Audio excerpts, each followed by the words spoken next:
L'administration du président américain Donald Trump a imposé vendredi de nouvelles sanctions contre l'Iran pour son programme balistique, quelques jours après un test de missile qui a provoqué la colère de Washington.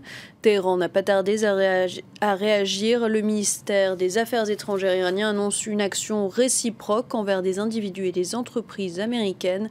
Florent Rodeau.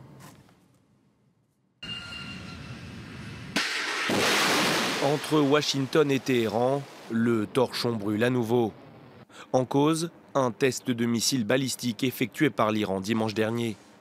Une initiative qui n'a pas du tout plu au président américain Donald Trump, qui a décidé d'adopter de nouvelles sanctions contre son ennemi historique.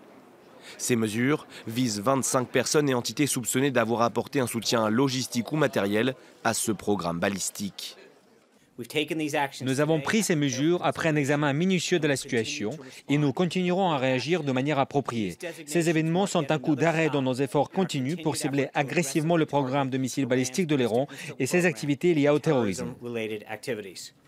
Téhéran, qui considère que ces tests ne constituent en aucun cas une violation de l'accord sur le nucléaire signé en 2015, a riposté en annonçant une action réciproque.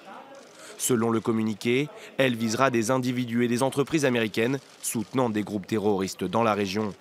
Pour l'Allemagne, qui a pris part aux négociations sur le nucléaire iranien, les nouvelles sanctions américaines sont justifiées.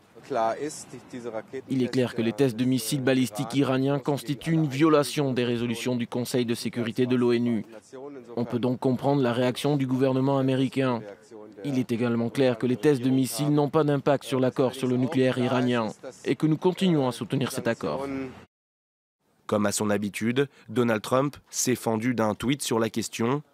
Une position plus dure que celle de son prédécesseur. Jeudi déjà, le président américain avait affirmé qu'il n'excluait pas une action militaire contre Téhéran.